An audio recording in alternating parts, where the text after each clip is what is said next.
Madame, monsieur, bonsoir, bienvenue au journal. C'est une édition bilingue sur Equinox Télévision. Jonathan Babila, good evening.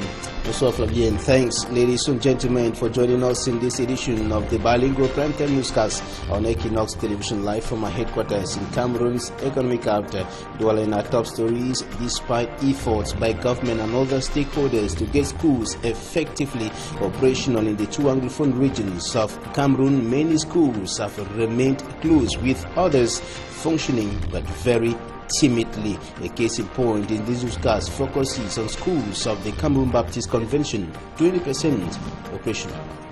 La filière peau et cuir, bientôt parmi les activités qui comptent au Cameroun. Après plusieurs années de fonctionnement dans le maquis, le gouvernement vient de lui donner la valeur pour qu'elle compte parmi les structures que l'on respecte au Cameroun et comme ça se fait ailleurs. And past struggles placed the Northwest Funds Union NOWEFO into camps with two general assemblies organized in Kambe and Bamenda, with a majority of funds of the region attending the meeting of Bamenda and putting in place a new executive bureau to replace that led by Fonteche, whose mandate expired since 2015. Le patriarche Onambele Zibi repose désormais en paix dans son village natal. Il a été inhumé dans le strict respect traditionnel tel qu'il avait toujours souhaité de son vivant. Voilà pour le sommet de votre journal, madame, messieurs. Bienvenue à tous.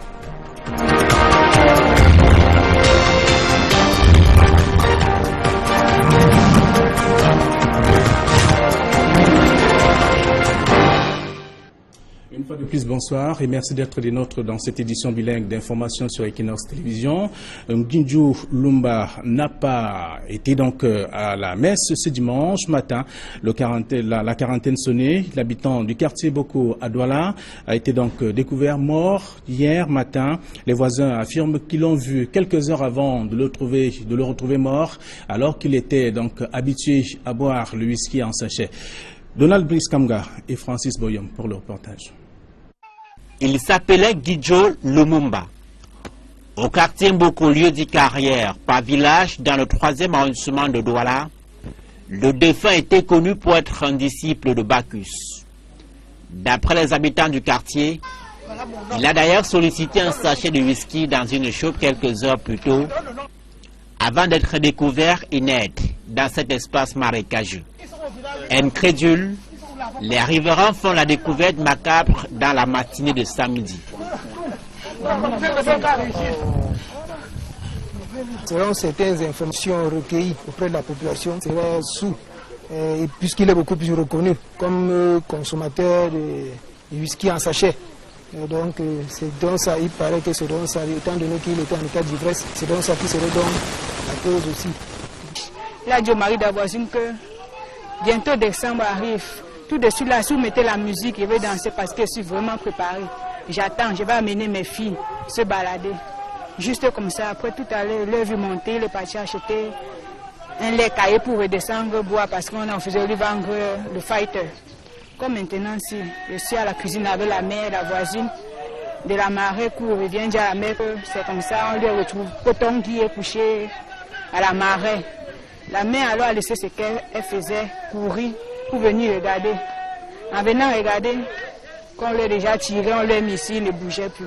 Réputé jovial d'après son entourage, Guidjo s'en va à la quarantaine. Pour l'instant, rien n'indique la cause exacte du décès. Les populations ont aussitôt alerté la famille du défunt et la brigade de gendarmerie de Nilon pour les premiers constats. Le patriarche Émile Onambele Zibi repose désormais en paix dans son village natal. Le doyen, tel que certains l'appelaient, a été inhumé dans le respect traditionnel tel qu'il avait toujours souhaité de son vivant. Guy Zogo, reportage. Papa Onambele était pour moi beaucoup. Il aimait et défendait avec acharnement les traditions et c'est accompagné par celle-ci que le patriarche Émile Onambele Zibi a quitté la terre des hommes.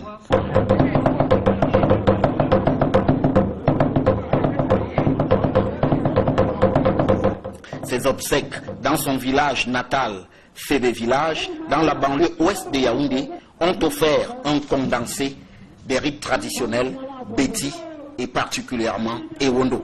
Ainsi là où les questions autour de sa mort Ndouangaou, les réponses au sujet de sa mort, et les Sani, la danse pour accompagner les défunts, tout y était.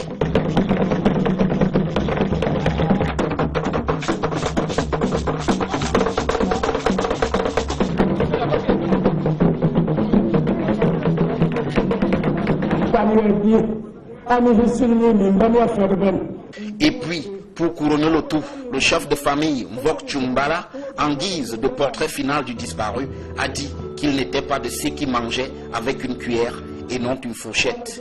Entendez les égocentriques.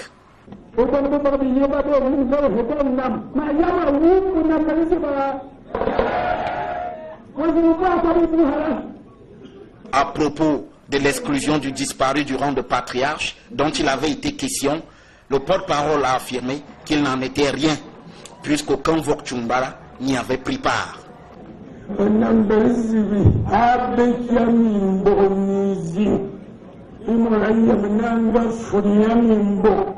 Ce sont désormais les souvenirs qui évoquent l'homme et son parcours.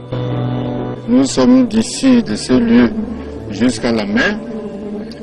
On embelletait Mvok Chumbala. Et je dis hier et je le répète, c'était un brave, c'était le brave des braves.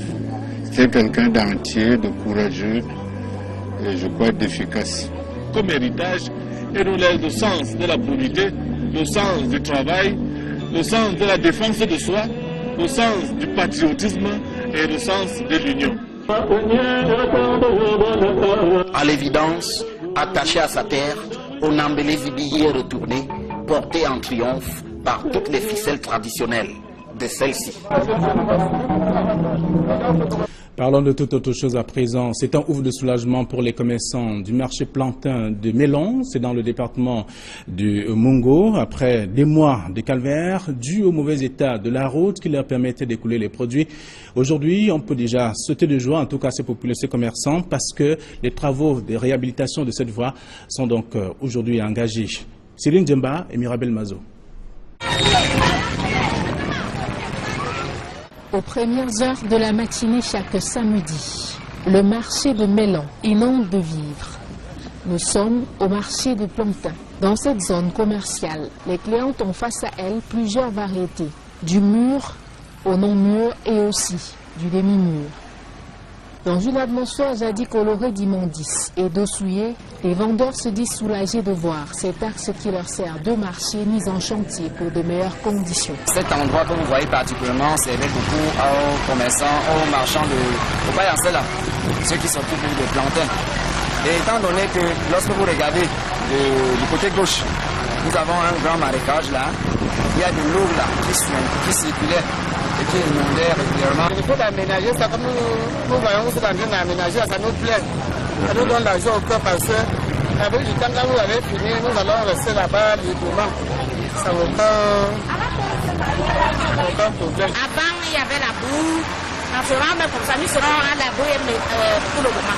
L'arrondissement de Melon, un des plus grands bassins agricoles dans le département du Mungo, dispose d'une 50aine de villages. Ici, la banane plantain est mise en avant dans les cultures.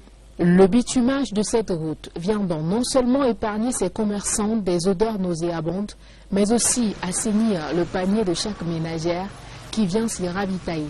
Une initiative très saluée par les populations qui en profitent pour soumettre quelques doléances. Il nous faut les engrais ici au marché, on souffre au soleil, on souffre dans la pluie, on n'a pas là où s'abriter. Ce qui nous manque encore, nous voulons qu'on baisse un peu dans la pluie.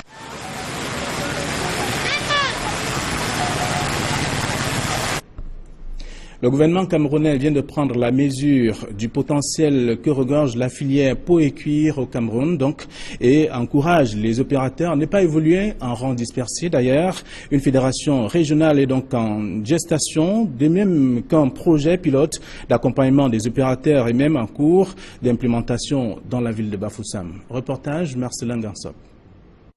Le potentiel de la filière peau et cuir est tel que les opérateurs ne doivent plus évoluer en rang dispersé. Vous savez que la filière peau et cuir, notamment à l'extrême nord, je veux dire dans la partie du Grand Nord, elle fait vivre aussi bien les éleveurs parce que la filière part de l'élevage, tannerie et fabrication de chaussures.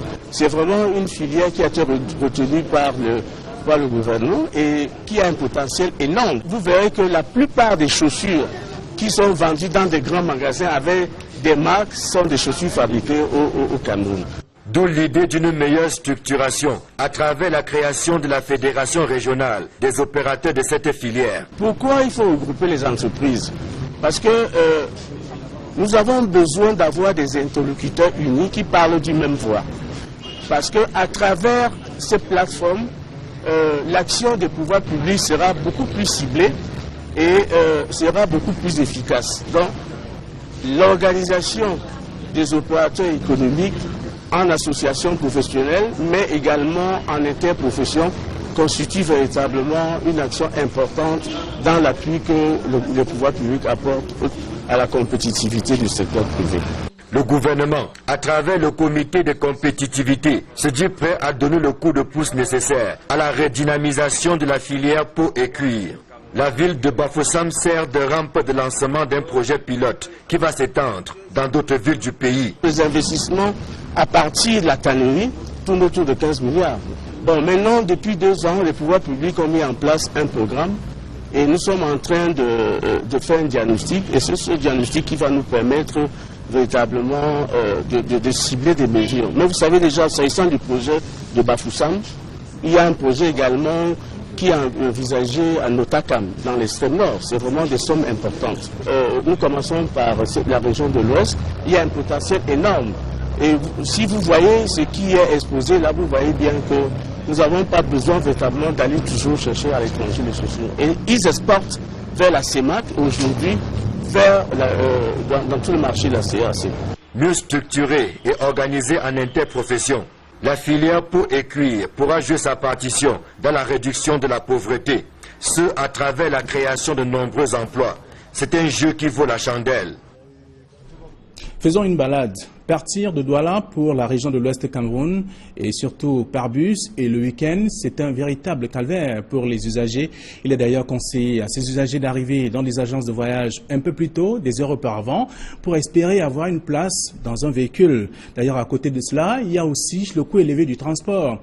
Dans ce voyage, François Dukoumé et Hippolyte Zangaou ont fait le parcours. Je vous propose de les suivre.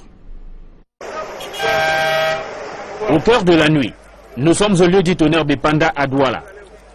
C'est l'un des principaux sites de la capitale économique du Cameroun où l'on trouve des bus pour aller dans la région de l'Ouest. Nous arrivons vendredi, c'est le début du week-end. Les passagers sont plus nombreux qu'en semaine. Depuis un mois environ, les voyageurs font face à de nombreuses tracasseries. Nous sommes là depuis 18 heures, on n'a même pas encore de bus. Vraiment, avec les problèmes qui se trouvent maintenant à tourner, on a les difficultés de transport, vrai. Avec 3 heures parfois, si tu vas à Baham ou à Bafan ou à Batié, on te dit que non. Le chauffeur peut avoir ses passagers peut-être de Chang. Il te dit que bon, s'il vous plaît, excusez-moi. Vraiment, on ne peut plus vous amener parce que vous êtes le seul qui passait à Baham. On a chargé que les Bunda. C'est de plus en plus difficile, puisqu'il y a moins de cars. Vous savez, généralement, les funérailles avec les enterrements, c'est plus le week-end. Voilà pourquoi les gens voyagent à partir de jeudi, vendredi, samedi. Je suis arrivé jeudi, je n'ai pas eu le bus pour pouvoir aller à Bouddha. C'était très compliqué, je suis rentré, c'est ce soir que j'ai eu donc une place par hasard. Et je suis là depuis 16 heures. C'est à 21 heures que j'ai eu la place.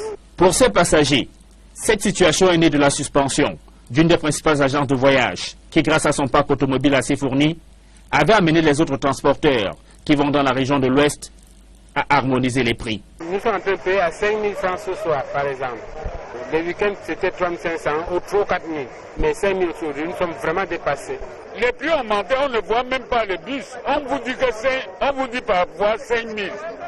Nous, on paye 4 000 pour Baham. Mais maintenant, on paye 5 000. Même 5 000 là. Tu prends un bus, tu n'es même pas sûr si tu dois voyager à 23 heures. Prêt à partir pour la région de l'Ouest Cameroun, mais à quel prix? de 3500 francs CFA il y a de cela encore quelques semaines. Aujourd'hui, le week-end, il faut débourser 5000 francs CFA, voire 6000 francs CFA par passager pour pouvoir allier une ville de la région de l'Ouest Cameroun. Les passagers affirment que depuis des semaines, c'est un véritable calvaire, principalement ici, à l'agence de Tonnerre Bipanda, dans la ville de Douala. En route pour la région de l'Ouest Cameroun, pour Equinox Télévision, François Dikoumé, Sylvestre Hippolyte Zangao. Bon voyage à vous. Le fichier politique camerounais s'est enrichi d'un nouveau parti politique, Debout le Cameroun. C'est le nom de ce parti. Bien éduqué, bien soigné et bien jugé. Voilà les leviers sur lesquels s'appuie Roger Chantal Tulé, qui en est le président.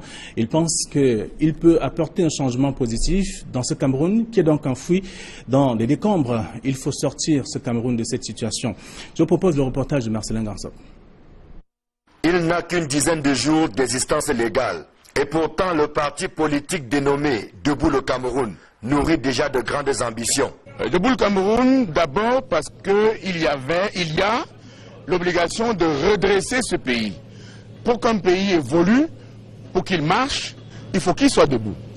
Le Cameroun a atteint de tels bas-fonds de putréfaction, de pauvreté, de misère et d'injustice, au point qu'aujourd'hui il y a une urgence.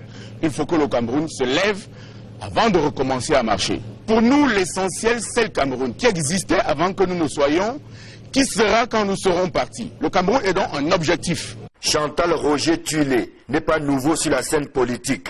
L'UPC et le RDPC, pour ne citer que ces deux formations politiques, l'ont vu passer. Mais le président de Debout le Cameroun dit avoir encore à apporter à ses compatriotes, surtout par ces temps où l'unité et la cohésion nationale sont mises à rude épreuve. Voyez-vous, je considère la politique comme un car de transport qui part de Yaoundé pour Douala. Si le car de transport tombe en panne à Boumiébel, si l'objectif c'est Douala, eh bien vous avez le droit de changer de voiture. Debout le Cameroun, parce que j'ai l'impression que les trois leviers qui sont l'essentiel d'un pays n'existent plus au Cameroun. Un peuple qui est bien éduqué, qui est bien jugé et qui est bien soigné est déjà le fondement d'une république solide. Voilà la triptyque: soigner, éduquer et juger. Juger équitablement. Debout le Cameroun voit le jour à la veille des échéances dont le président de la République disait lointaines, mais qui sont devenues certaines. Une aubaine pour cette jeune formation politique. Est-ce que Debout le Cameroun pour les présidentielles? Oui, sans doute, pour toutes les échéances électorales. Parce que le président national de Debout le Cameroun remplit toutes les conditions pour devenir candidat à cette échéance électorale. Je suis de ceux qui ont flirté avec l'ECAM. Je peux rappeler ici que j'ai été, je le pense, victorieux aux élections municipales à Yaoundé 6e. Dans seulement 3 semaines, nous avons fait 6417 voix. Cela veut dire que nous comptons. Cela veut dire que le peuple compte sur nous. Cela veut dire que le peuple doit compter sur nous. Debout le Cameroun, dont l'autorisation ministérielle date du 14 novembre 2017, démarre officiellement ses activités en janvier 2018. Le temps de pénétrer le cœur des Camerounais. Et c'est avec cet élément que nous mettons un terme à cette première partie du journal bilingue. La version anglaise est avec vous, Jonathan Babila. Vous nous dites que les chefs traditionnels du Sud-Ouest sont très en colère. Ils sont d'ailleurs divisés. Right, Flavien. A power crisis rogging the Northwest Funds Union, NOEFO, splitting the association into camps. Calls of funds of the Northwest region of Cameroon boycotted the elective General Assembly in Kambe yesterday and rather converged on the regional capital, Bamenda, where they elected the fund of Mbot, His Royal Highness Sheikh Barnabas, as president of NOEFO. They withdrew from the General Assembly in Kambe on grounds that the outgoing bureau of NOEFO, led by Fonteche, is disrespecting the association's constitution. Imimefu has more. Power tussle has continued to prevail at the Northwest Funds Union, despite order from the Prime Minister, head of government, and the Mezam High Court for constitutional and leadership change at NOEFO. As an elective General Assembly called by the outgoing President Fonteche was taking place in Kambe, Ndunga Manjung division of the Northwest region, a faction of NOEFO gathered in Bamenda for a similar exercise. This was the outcome of the Bamenda meeting. Northwest Funds Union, His Royal Majesty Fonche Barnabas Mbonwi, the second of Mbot, President General-elect of the Northwest Funds Union, NOEFO, has the honor to make public the newly elected NOEFO Executive Bureau with Fonche Barnabas Mbonye, the second of Mbot as President General, Fon Yakum Kevin Telvi of Bambalang as Secretary General, and Fon Asana, the second of Njong, as Treasurer General. Fonche Barnabas Mbonye, the Fon of Mbot, is from Dongamanto, the division where the new president of Nowefu was expected to be selected. When reporters sought to know how legitimate the move is, given that other Nowefu members were meeting in Kambe and Du, the Fons replied by saying that they are backed by the constitution. What it is taking place there, it is a fake and selfish gain people who have modified a certain constitution which we have never adopted it. We are following our constitution of 1999 till the 7 divisions of the whole Northwest. It's true. Before reports from the chief town of Ndongamantung indicate that the Fon of Kambe was made new Nowefu president by the outgoing bureau. The Fons in Bamenda explained that their decision to withdraw from the elective General Assembly followed allegations of how the outgoing president was nursing plans to modify the constitution and create the post of president of General Assembly at Nowefu. To these custodians of the Northwest tradition, only a General Assembly has the power to change the Nowefu constitution and not an executive meeting or an individual. And we must work with the old constitution, and the constitution will never be tampered on. And we have to do it to maintain the culture of the Northwest Traditional Rulers Union. The reaction of the outgoing president of the Northwest Fons Union is still awaited. Fontecha of Ngenbua in Momo Division of the Northwest Region of Cameroon, who doubles as senator, was elected on March 16, 2012 for a 3-year mandate, which expired in March 16, 2015. Still in the Northwest region of Cameroon, we now take you to Bafut to show you the deplorable state of roads running across the municipality. However, the council of that part of the country is undertaking some measures, some actions as well to remedy the situation. Catherine Kone has more. We have very bad roads in Bafut, being made up of 54 villages. Access to these villages is very, very difficult. Access to some parts of Bafut in Menzam division of the Northwest region is a nightmare to commuters, as part of the road are practically impassable.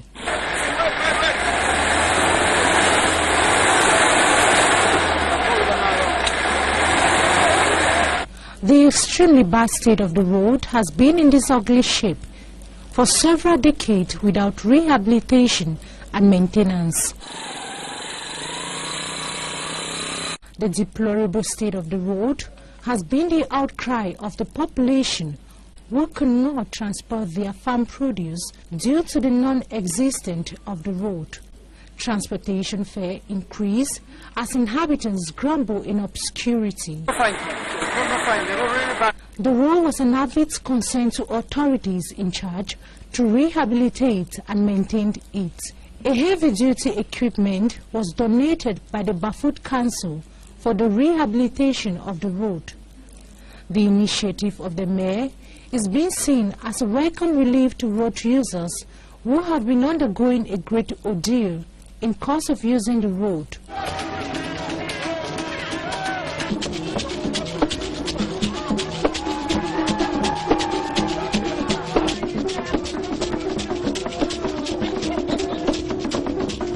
These heavy-duty equipments, according to the population, will go a long way to improve the state of the road.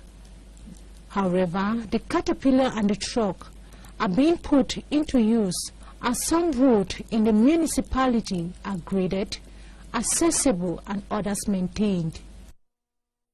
Another catastrophic academic year looming on the 2 Anglophone regions of Cameroon, the Northwest and Southwest regions, as the Anglophone crisis that began escalating more than a year ago continues deepening with a new twist, notably concerning attacks on schools that are set ablaze by unidentified individuals. Till date, many schools in the 2 Anglophone regions have remained closed, while those operational are functioning very timidly. Case in point, in this newscast concerning concerned schools of the Cameroon Baptist Convention, the CBC. Very few schools of that nation is operational. Very few schools are operational. And Derek Jato tells us that the church is now praying for peace to return in the two regions. His report. The support field of the Cameroon Baptist Convention has changed the venue of its 2017 annual Bible conference because of insecurity brought by the Anglophone crisis. Last year was we mapped to be this year in Papia station, but because of the political crisis, we brought the program here. Now taking place at Ebenezer Baptist Church in Great Sopoboya. Security is still a major concern here, and the Boys Brigade is the force to check and bring order. The Inspector General at the Southwest Governor's Office, Dr. Mohammed, is representing the Southwest Governor at the Bible Conference. Northwest and Southwest region are passing through turbulent moments. All believers in the Supreme Being should pray for peace, stability and progress. Baptist schools are yet to fully resume for the 2017-2018 academic year. It's just about 20% of the intake. It was this denomination that at a point was dragged to court. If it happens that we are taken to court, so let it be. We will continue to give the testimony to the court. The guest speaker, Reverend Dr. Von Wilfred, was also a bearer of a message to the CBC Christians. The executive president of the Cameroon Baptist Convention has encouraged Christians to stay put, to be praying, to be prayerful, and he regrets that there has been loss of lives, and he prays that the schools will resume. Many say the cracks created by the Anglophone crisis on the walls of the Baptist Church are still very visible. Recently, during an inaugural ceremony of Praise Baptist Church Ndongoboya, the church pastor, Reverend Tata Stephen, while calling on his Christians to pray for the nation, also painted the picture of how the Anglophone crisis has affected the church. Maybe we call it the Anglophone crisis. It has affected us also because, you know, where we are is a student environment. And most of our students have not been around. It has affected us. When we pray, let our teachers, our leaders, be conscious of the people they are leading, and the people be also conscious about their leaders so they can pray for them. Reason why some church programs were changed and others suspended. In all, it is the prayer topic now of each Christian for a lasting solution to the Anglophone crisis that has brought untold hardship. And the late Member of Parliament for Boya Oban, who died early October, has been laid to rest. The burial of Honorable Atu Ekeke Lisinge took place yesterday in Bonalionga, Boya Town. Once more, Derek Jato reports. Boya Oban constituency mourned the death of its representative, Honorable Ekeke Lisinge, who fell ill early this year, finally departed to the world beyond last October 10, 2017 in Boya. And today, November 25, 2017, he is being laid to rest. His colleagues, members of parliament, elites of the Southwest region and other regions, plus family members and friends of this lawmaker, have all converged on Boya subdivision to give him a befitting last respect. Honorable Lisinge was full of humility. He was a kind man.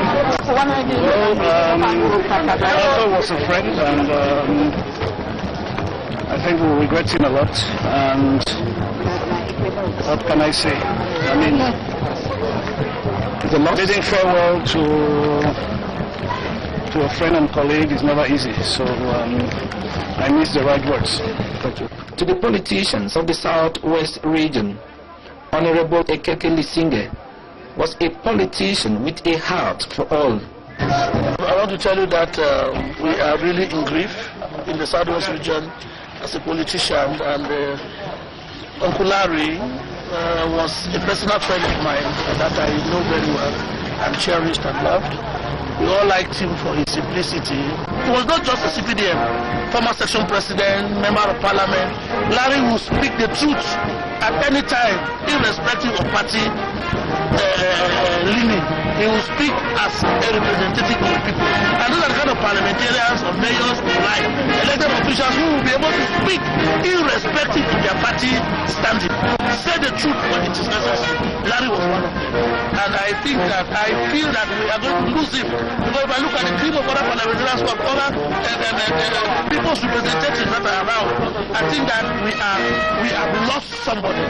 The reason why his death has been described by his kind as a loss to the people and the CPDM party. As the Buya urban sons and daughters bear witness as their own, it finally led to rest. They say Honorable Ekeke Lisinge is still a shining light which will never fade. Egypt is observing a 3-day national mourning following the killing of more than 200 worshippers in a mosque in the North Sinai part of the country by militants. It is the deadliest attack in the country in recent memory, and President Abdul Fattah al-Sisi has vowed to respond with utmost force. Katsi, Euronews. The death toll in Egypt's worst militant attack in modern history has now passed 300. Militants stormed a Sufi mosque near El Arish town in northern Sinai province and sprayed gunfire at worshippers during Friday prayers. No one has claimed responsibility, but the government has blamed so-called Islamic State. ISIL may have been motivated to attack the mosque because they regard Sufis as unbelievers who revere saints and shrines. That would mark a change in strategy. They've been attacking the security services on an almost daily basis, and more occasionally Christians and their churches in mainland Egypt. In response, the military bombed suspected militant sites in the Sinai desert, and President al-Sisi declared 3 days of mourning. The Islamist insurgency in Sinai began after President Mohamed Morsi, who supported the Muslim Brotherhood, was toppled by the military and al-Sisi in 2013. Analysts say the Islamic State group want to carve out a statelet in the Sinai region, similar to the one they had in Syria and Iraq. But if they did massacre hundreds of Muslims in a mosque, public opinion in Egypt would almost certainly harden against them. And that's it for this bilingual prime time of the news, prime time edition of the news on Equinox Television. Thank you for staying with us. To have a nice time in the company of our programs. Goodbye. Good night, Fabien. Bonsoir, bonsoir à vous, bonsoir à tous les téléspectateurs. Demain, 7h, c'est une édition d'information sur votre chaîne. Au revoir.